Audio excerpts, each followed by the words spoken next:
set the pace when I'm. It's early Saturday morning. We're here under the hood of the Jeep to replace that header. TikTok shop sent me one of them 10 by 20 outdoor carports with the sides and the ends. I didn't enclose it in. I want that air breeze under here. But I'm going to change this header out today. And we got Death Note back there. Still ain't got it running. I just got it home yesterday. It was actually at my buddy's shop for a week, which is a body shop, so he didn't work on it. He just stored it for me. But like I said, we do have it home.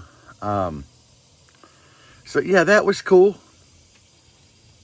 We got it here yesterday at like 2 o'clock, 2:30.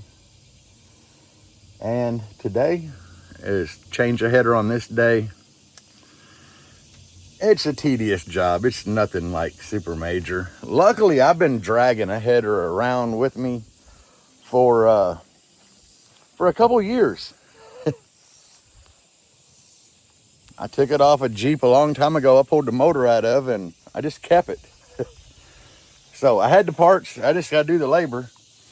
And hopefully AutoZone will get here. They're supposed to deliver my gasket for this thing like 10, 11 o'clock. It's already 9. So good thing is, even though it was running kind of rough, this thing made it home. It's one thing I love about these old Jeeps. They just keep going. But anyway, I need to go grab some tools and get this shit started, I guess. Well, it looks like that we're making some progress. We got the power steering pump away from the intake, got the fuel lines off, a bunch of other shit. That just don't look healthy, the old throttle body. But, I mean, we ain't been working on it very long, and we're getting a ton of stuff done. Get the fuck out of my pocket. Now you can see that crack back there a whole lot better. Like, see that thing? She been making noise. But, yeah, I got a bunch of stuff I got to do to it while I'm doing this. Like, you know, obviously I got to pull this intake off, and there's bolts underneath like that there with the washer that holds all this together. They're a bitch to get to under there. I've done it before. I did have an alternator. She caught on fire. There, you can see where it burnt. I got to swap out alternators so I can get that one back to JS. My fuse link that come off my positive wire that ran over to my fans, it got hot and melted the fuse. And what's crazy, this is the one that came with the damn fan. So I got on the good old Amazon and ordered a mini A&L fuse holder with a 50 amp. Okay, it had a 30 in it, and obviously it wasn't enough. So the Chinese company that made Evil Energy, I don't know, they're probably a Chinese company that made the fans. They just miscalculated. Because I'm running 10 gauge wire, OFC, so that's great for the fans, but. And then, you know, I'm using a regular 40 amp relay on them.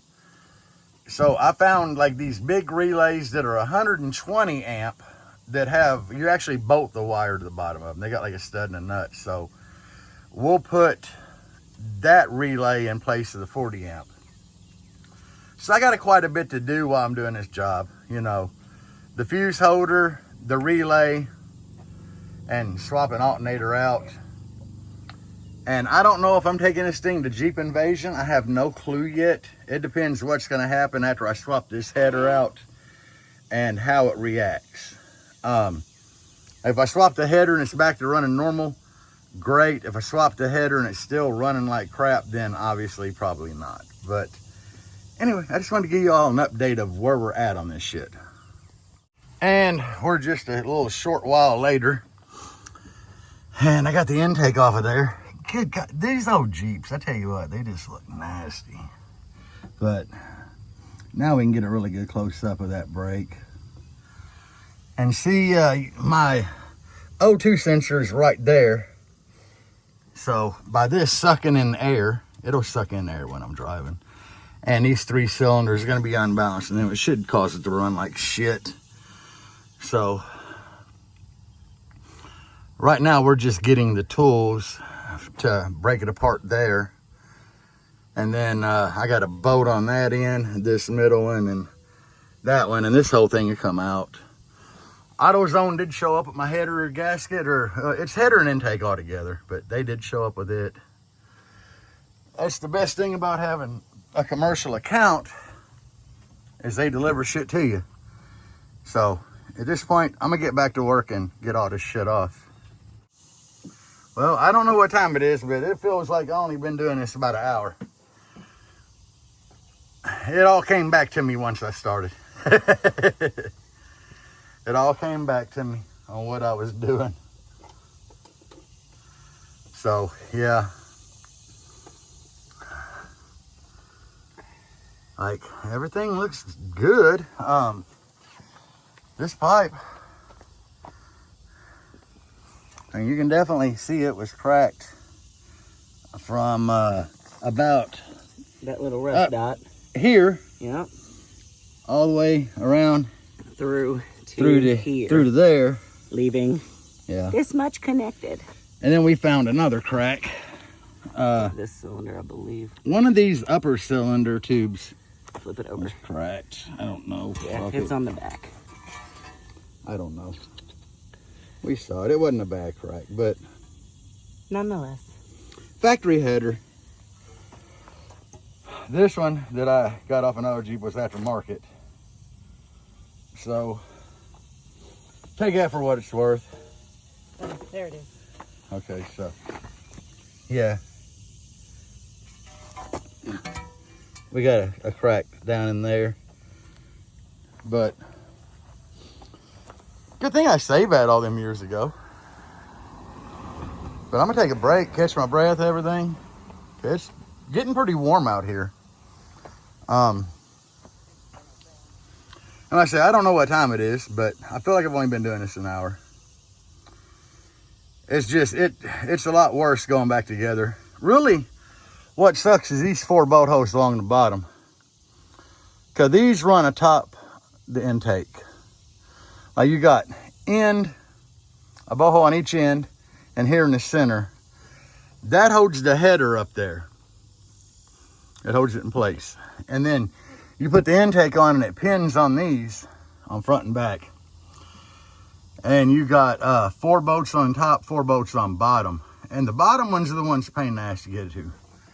That little ratchet makes it a lot easier because you can do a combination of extensions and everything to get on the bolt and use the trigger to do it.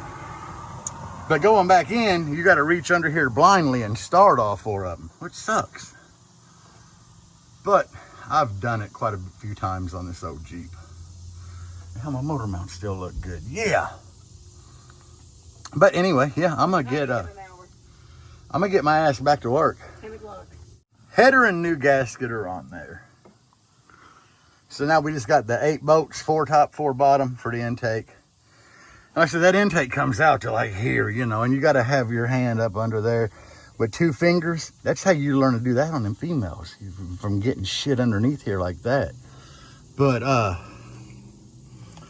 yeah, next thing, I need to crawl down there and connect that pipe before I put the intake on. But I mean, at this rate, we're just going back together. Seemed like they sent me a really good gasket. It seemed thicker than the other one, a little more sticky, and the other one was Felpro too, so it don't make no sense. But who cares? It's all the same. As long as we get her on there. We did have to like take a wire wheel on the back side of that header flange. I mean, it's good and straight. It just had a lot of rust on it, so. But this is a base head channel, so we got to show base head shit. But after I get this intake set up here and all buttoned up, I'll start on the alternator and then this damn wiring for these fans. It depends how it runs. Actually, after I get the intake back on, I'm gonna start it up. Hold on, I didn't see. And I'm gonna start it, and if it's still missing, I'm gonna shut the hood and go in the house. Cause I don't know. I mean, when that alternator went, the rectifier in it blew. It could have caused a dead short and shorted something out. But I'm thinking that crack in the intake.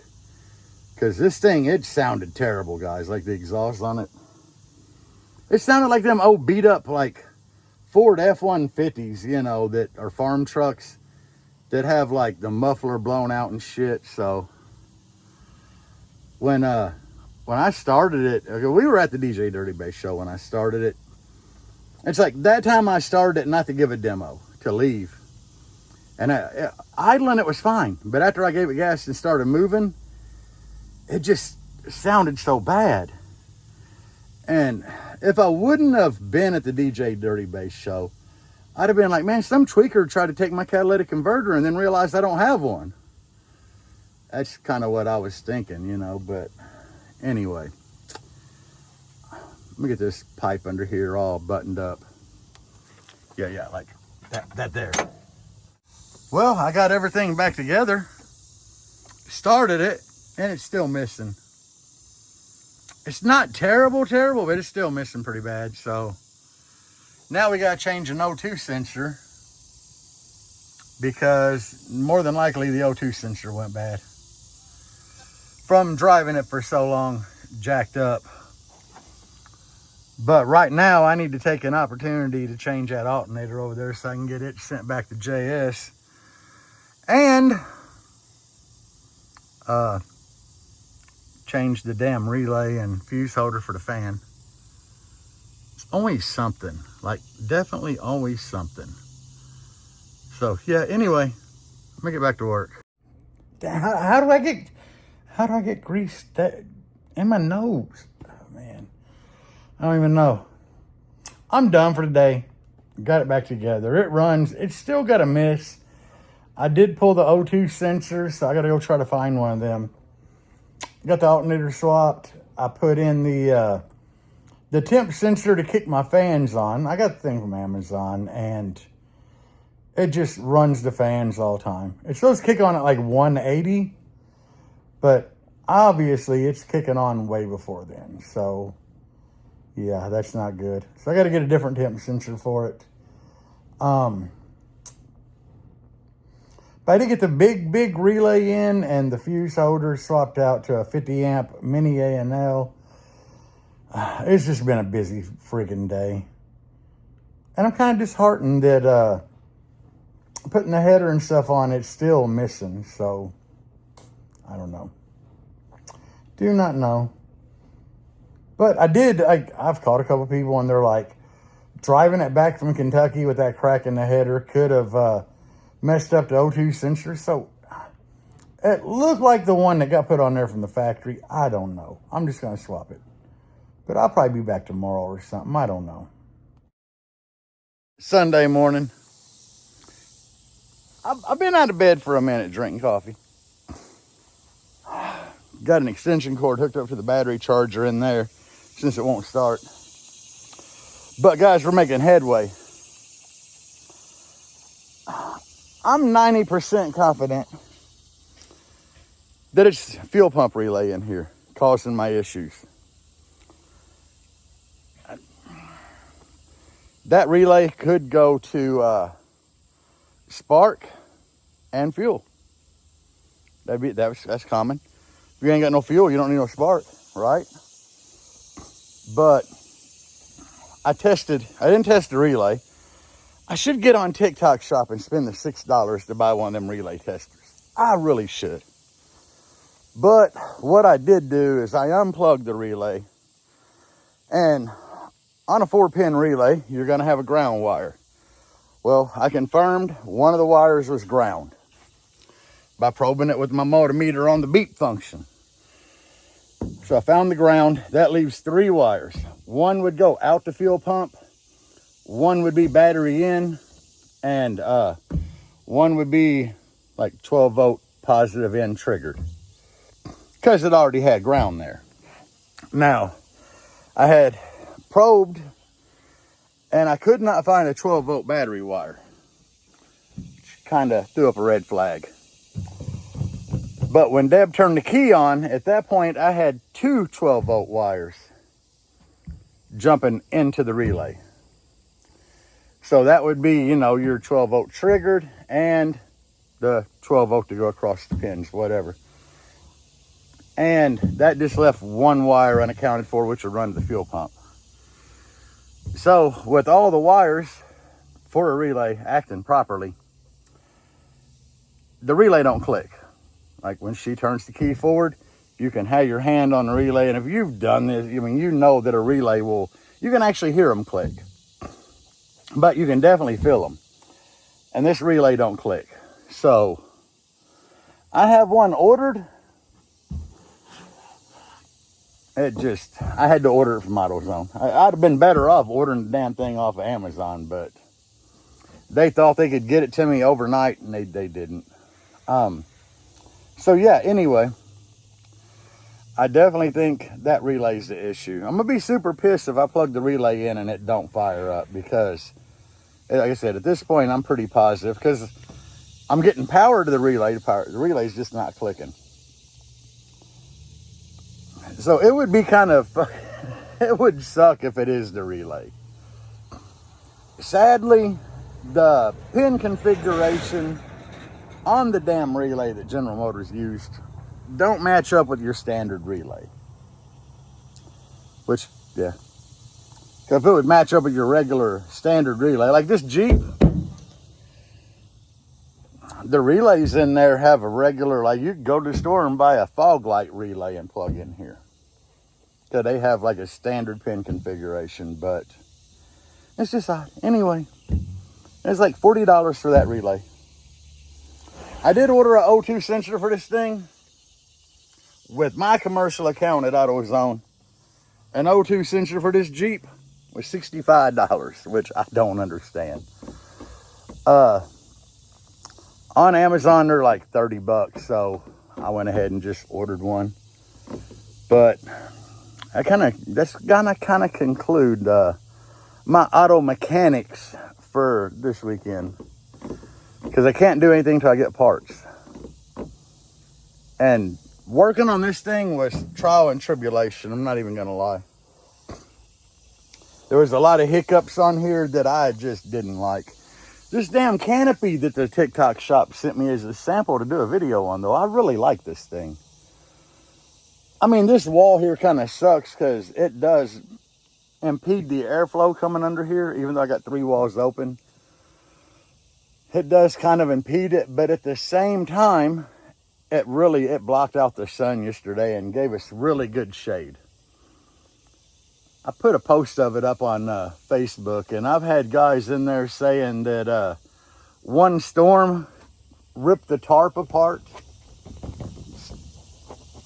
It's not the thickest tarp, but I've had guys say that it lasted one storm. I've had guys saying they're on 2 years. So hell, I don't know. Not gonna complain because it was free. Yeah, I dig it. Anyway, guys, I doubt I'll be back with an ending for this video because it's kind of done. So anyway, I'll catch y'all on the other side. Update before I get this video like done and start editing. It's running. Relay. AutoZone just delivered it. I just got it plugged in, and she hit the key and it fired right up. So we're gonna see how it does. We're letting it run for a while. It just missed there for a second when I was like getting ready to show y'all on the camera, but it had a little miss. But then again, it hadn't been ran in a couple weeks, so good news though. All right, peace out and base the fuck on. So, I know I said I was going, but so we got the Blazer fixed. My uncle came over. He was a mechanic for years. He's retired now, but he was a mechanic. And we started diagnosing the Jeep. And a couple things. Yeah, like first off, when I built that thing, it was missing a lot of stuff. And I had a race car, like a drag car. I had a drag car that loved to eat spark plug wires. Just because of where the downpipe and everything was at, it would always burn a plug wire. So I put like a $200 set of MSD plug wires on it. You know, all I had to do was like cut them down and put the ends back on and everything's golden, right? You know. Well, a couple of them are jumping fire. He found that. But number 6 cylinder's dead. I guess DOA. So we pulled the valve cover off of it and checked like push rods and all that. And all that's golden. We've determined the plug is firing. So fuel injector is the only thing it could be. And I did get really bad gas Sunday in Kentucky. Or Saturday morning before the show.